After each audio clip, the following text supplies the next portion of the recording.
السلام علیکم ورحمۃ اللہ وبرکاتہ۔ کیسے ہیں آپ سب؟ امید کرتی ہوں خیریت سے ہوں گے۔ اللہ تعالیٰ آپ کو ہمیشہ خوش رکھے۔ سو گائز، آج ہماری سیریز خلفائے راشدین کے ایپیسوڈ نمبر 3 شروع ہونے والی ہے۔ ایپیسوڈ شروع کرنے سے پہلے میری آپ سے درخواست ہے کہ ویڈیو کو فل واچ کیجیے گا اور چینل کو سبسکرائب ضرور کیجیے گا۔ سو ایپیسوڈ نمبر 3 شروع کرتے ہیں۔ مدینہ پہنچنے کے بعد نبی اکرم صلی اللہ علیہ وسلم نے مہاجرین اور انصار کی باہمی اجنبیت اور بیگانگی کو دور کرنے کے لیے ایک دوسرے سے بھائی چارہ کرا دیا۔ اس وقت میں ترفین کے اعزاز و مرتبہ کا خاص طور پر لحاظ کیا گیا۔ چنانچہ سیدنا ابوبکر کی برادری سیدنا حارثہ بن ظہیر سے قائم کی گئی، جو مدینہ میں ایک معزز شخصیت کے آدمی تھے۔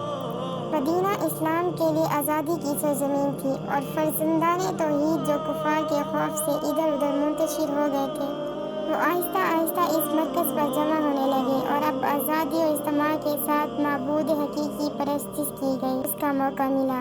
اس پر رسول صلی اللہ علیہ وسلم کو سب سے پہلے تعمیر مسجد کا خیال پیدا ہوا۔ اس کے لیے جو زمین منتخب ہوئی وہ 2 یتیم بچوں کی ملکیت تھی، تو ان کی اولیاء و اقربا بلا قیمت پیش کرنے پر مصر تھے۔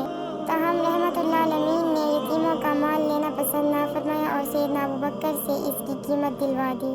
اس طرح مدینہ پہنچنے کے بعد بھی سب سے پہلے سیدنا ابوبکر صدیق ہی کے کرم نے اسلام کے لیے جو 2 سخا کی بارش کی اور قیمت ادا کرنے کے لیے علاوہ یہ پیر مرد اس کی تعمیر میں بھی نوجوانوں کے 2 بدوش سرگرم کار رہے۔ مدینہ پہنچ کر مسلمانوں کی بے بسی اور مظلومیت کا دور ختم ہو چکا تھا اور آزادی کے ساتھ دین متین کی نشر و اشاعت کا وقت آ گیا۔ لیکن عرب کی جنگ جو قوم مذہب کی حقانیت اور صداقت کو بھی تیر و تفنگ اور نوک و صنع سے وابستہ سمجھتی تھی۔ چنانچہ نبی اکرم نے مدینہ تشریف لانے کے بعد سے فتح مکہ تک خون ریز جنگوں کا سلسلہ جاری رہا اور ان سب لڑائیوں میں سیدنا صدیق اکبر رضی اللہ تعالیٰ عنہ ایک مشن اور با تدبیر کی طرح ہمیشہ شرف ہمکابی سے مشرف رہے۔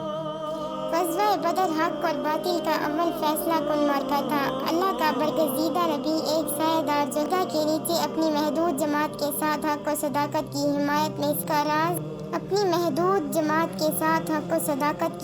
میں سرگرم کارساز تھا۔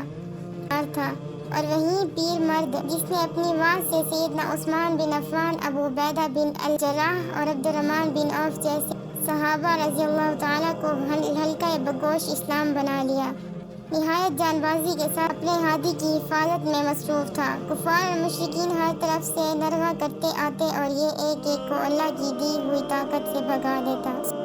رسول صلی اللہ علیہ وسلم کفار کی کثرت دیکھ کر محزون ہوئے، سر بسجود ہو کر اللہ سے دعا فرماتے، اے اللہ مجھے یہ بے یار و مددگار نہ چھوڑ، اپنا عہد پورا کر۔ اللہ کیا تو چاہتا ہے کہ ہاتھ سے تیری پرستش نہ ہو؟ اس عالم حزن و یاس میں نبی اکرم کا تقدم مؤنث با وفا اور ہمدم غم گسار شمشیر بنانا کے لیے اس خوفناک جنگ میں ہی سیدنا صدیق اکبر نے نبی کی خدمت گزار سے غافل نہ ہوئے۔ ایک دفعہ ردائے مبارک شانہ اقدس سے گر گئی تو سیدنا صدیق اکبر فوراً تڑپ کر اٹھے اور ردائے مبارک اٹھا کر آپ کی شانے پر رکھ دی، پھر رج پڑتے ہوئے غنیم کی صف میں گھس گئے اور در حقیقت یہی وہ جوش اور حب رسول کا جذبہ تھا جس نے قلت کو کثرت کے مقابلے میں سر بلند کیا۔ اس جنگ میں مال غنیمت کے علاوہ تقریباً 70 قیدی ہاتھ آئے۔ نبی اکرم نے ان لوگوں کے متعلق کبار صحابہ سے مشورہ کیا۔ سیدنا عمر کی رائے تھی کہ سب قتل کر دیا جائے۔ سیدنا ابوبکر نے غرض کی کہ یہ سب اپنے ہی بھائی بند ہیں، اسی لیے ان کے ساتھ رحم و طلب کا برتاؤ کرنا چاہیے اور یہ فدیہ لے کر ان کو آزاد کر دینا چاہیے۔ چنانچہ رحمت اللہ العالمین نے سیدنا ابوبکر کی رائے پسند کی۔ بدر کی شکست قریش مکہ کے دامن پر ایک نہایت بدنما دھبا تھا۔ انہوں نے جوش انتقام میں نہایت عظیم الشان تیاریاں کی۔ چنانچہ معرکہ احد اسی جوش کا نتیجہ تھا۔ اس جنگ میں مجاہدین اسلام باوجود قلت تعداد کے پہلے تو غالب آئے، لیکن اتفاقی طور پر پانسا پلٹ گیا اور بہت سے مسلمان کے پائے ثبات متزلزل ہوئے۔ لیکن سیدنا ابو بکر آخر وقت تک ثابت قدم رہے. نبی اکرم سخت مجروح ہوئے. لوگ آپ کو پہاڑ پر لائے تو سیدنا ابو بکر بھی ساتھ تھے. ابو سفیان نے پہاڑ کے قریب آ کر پکارا, کیا قوم میں محمد ہیں؟ کوئی جواب نہ ملا تو سیدنا ابو بکر اور سیدنا عمر کا نام لیا. اس سے معلوم ہوا کفار بھی نبی اکرم کے بعد سیدنا ابو بکر ہی کو رئیس امت سمجھتے ہیں. اختتام جنگ کے بعد کفار مکہ واپس ہوئے تو ایک جماعت ان کے تعاقب میں روانہ کر دی گئی. سیدنا ابو بکر بھی ان میں شامل تھے. غزوہ احد کے بعد بنو نذیر کی جلاوطنی, غزوہ خندق اور دوسرے غزوات پیش آئے. سیدنا ابو بکر ان سب میں برابر شریک تھے.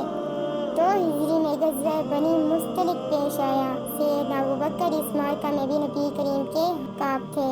لشکر کامیابی کے ساتھ واپس لوٹا اور شب کے وقت مدینہ کے قریب تمام لشکر نے پڑاؤ ڈالا. صبح کے وقت ام المومنین سیدنا عائشہ رضی اللہ تعالی عنہ, جو اس وقت نبی اکرم صلی اللہ علیہ وسلم کے ساتھ تھی, رفع حاجت کے لیے باہر تشریف لے گئے. واپس آئی تو دیکھا کہ گلے کا ہار کہیں گر گیا ہے. تلاش کرتی ہوئی پھر اس طرف چلی, لیکن جب ڈھونڈ کر واپس پڑاؤ پر پہنچی تو لوگ روانہ ہو چکے تھے. اسی جگہ غمگین بیٹھ گئیں. اتفاقاً سیدنا صفوان بن المعطل نے, جو نہایت ضعیف اور بوڑھے آدمی تھے اور عموماً فوج کے بعد قیامگاہ کا جائزہ لے کر سب کے پیچھے روانہ ہوتے تھے, ام المومنین سیدہ عائشہ کو دیکھ لیا اور اونٹ پر بٹھا کر مدینہ لائے. منافقین کی جماعت نے جو عموماً اپنی مفسدہ پردازی اور فتنہ انگیزی سے اسلام میں تفریقہ ڈالنے کی کوشش کرتے رہتے تھے, اس وقت کو نہایت مکروہ صورت میں مشتہر کی. دوسری طرف سیدنا ابو بکر اور خود ام المومنین سیدنا عائشہ کو بارگاہ نبوت میں جو غیر معمولی رسوخ, تقریب اور اعزاز حاصل, اس نے بعض مسلمانوں کو بھی آمادہ رشک کر دیا. چنانچہ انہوں نے بھی اس افتراء میں منافقین کی تائید کی. سب سے زیادہ افسوسناک امر یہ تھا کہ سیدنا ابو بکر کا ایک عزیز مصطع بن اساسہ, جس کے وہ اب تک متکفل تھے, اس سازش میں افتراء پر تازوں کا ہم آہنگ تھا. عزت و آبرو انسان کو دنیا میں سب سے زیادہ عزیز ہوتی ہے. اسی بنا پر سیدنا ابو بکر کے لیے نہایت روح فرسا آزمائش تھی, لیکن اللہ رب العزت نے بہت جلد ان سے نجات دی اور وحی الہی سے اس شرمناک بہتان کی اس طرح قلعہ کھولی. اور قرآن پاک میں فرمایا, جن لوگوں نے سیدہ عائشہ پر تہمت لگائی اور وہ تمہاری اپنی ہی جماعت سے ہیں, اس کو تم اپنے لیے شر نہ سمجھو بلکہ وہ تمہارے لیے خیر ہے. اس میں ہر شریک گناہ کو بقدر شرکت سزا ملے گی, اور ان میں سے جس نے بہت زیادتی کی ہے اس پر سخت عذاب ہوگا. سیدنا ابو بکر اس برات کے بعد مصطع بن اساسہ کی کفالت سے دستبردار ہو گئے اور فرمایا, اللہ کی قسم اس فتنہ دازی کے بعد میں اس کی کفالت نہیں کر سکتا.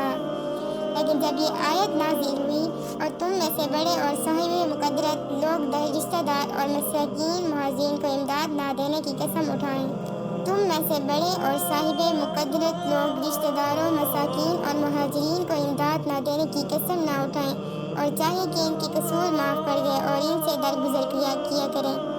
تم یہ نہیں چاہتے کہ اللہ تم کو بخش دے, اور اللہ بڑا بخشنے والا اور رحمت والا ہے.